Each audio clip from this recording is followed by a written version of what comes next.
Bom, primeiramente, boa tarde.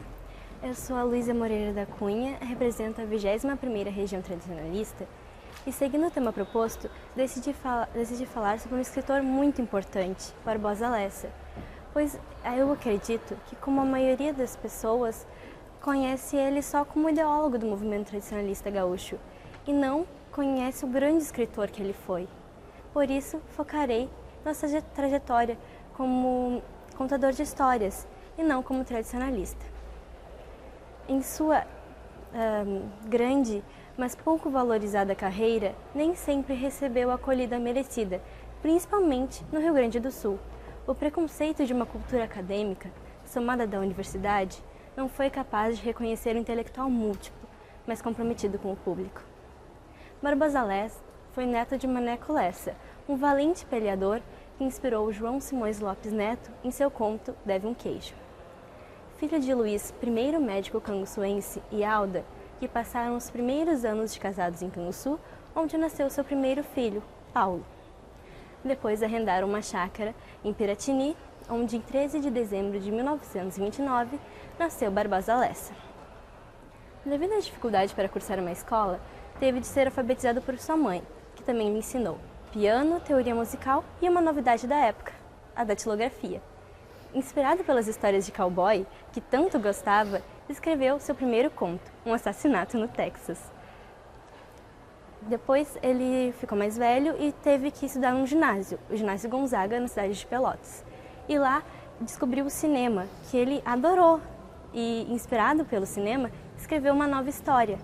Ele mostrou para o irmão dele que gostou muito, mas abriu os olhos dele para escrever sobre coisas daqui, já que ele escrevia sobre coisas americanas, de outros lugares, e não via a riqueza que ele tinha nas mãos.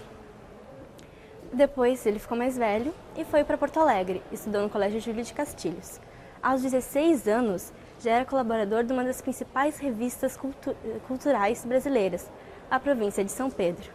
E aos 12 anos ele fundou o jornal escolar O Gonzaguiano e o conjunto musical Os Minuanos.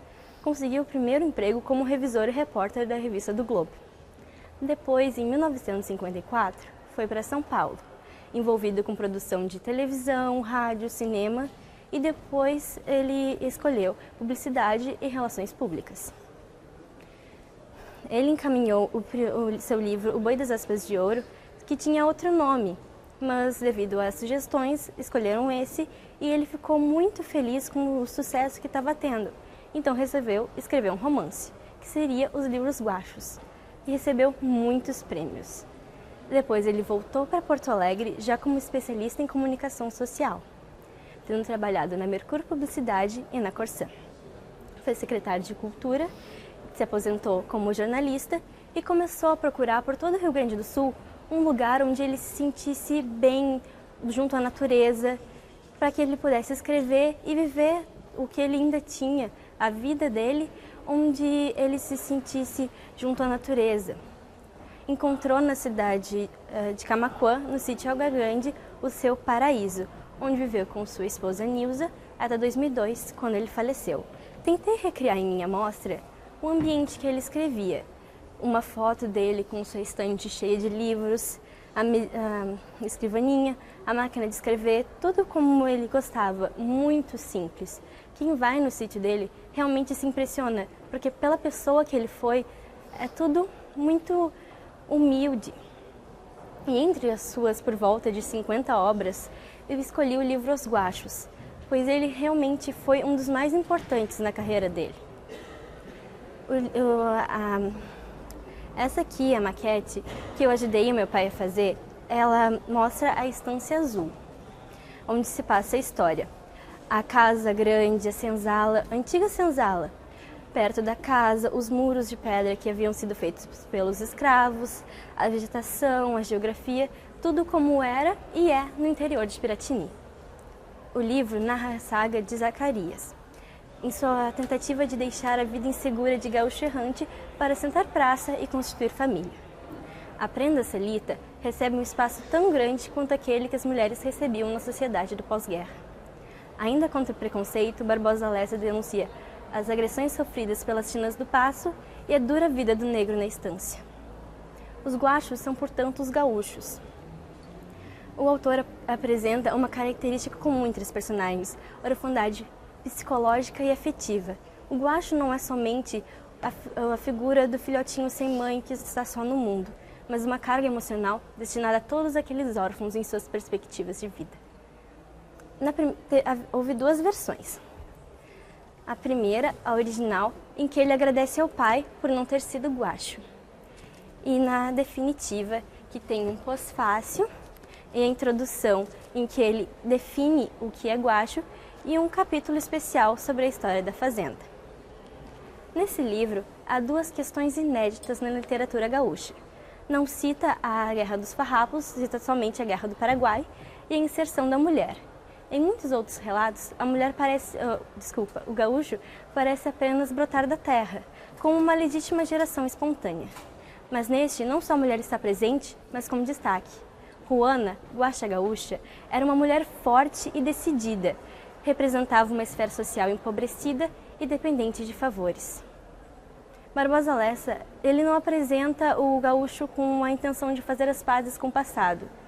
Ele representa como eles realmente são. Zacarias não poderia ser mais do tipo mediano do que é, e, portanto, real. Então, ele mostra a tentativa do Zacarias sempre tentando deixar de ser guacho e querendo ser gaúcho. Mas na visão realista de Lessa, o máximo que um guacho consegue, com muito trabalho, é ser posteiro de estância, porque guacho é guacho até o fim, não possui nada nem ninguém que o apadrinhe.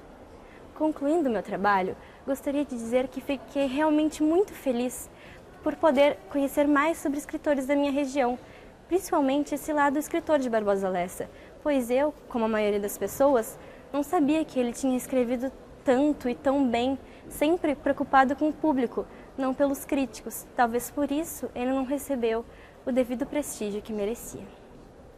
E assim me coloco à disposição para algumas perguntas. Entre tantas obras, por que os guachos? Bom, guachos, como eu já disse, é aquele bezerrinho que não tem mãe, que está sozinho. E ele escreveu quando estava em São Paulo, quando ele estava sozinho.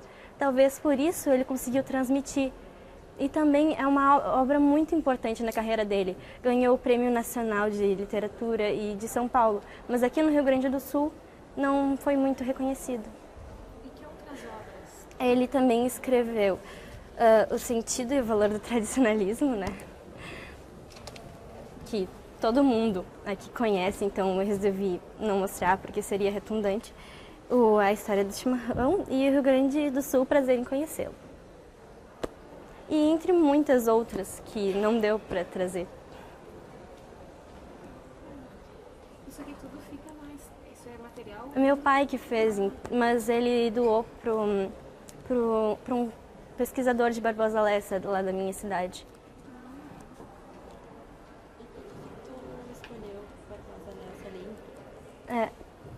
Primeiro porque ele sempre foi uma pessoa muito conhecida no meio da gente. Todos aqui sabem quem ele é, sabem o nome dele.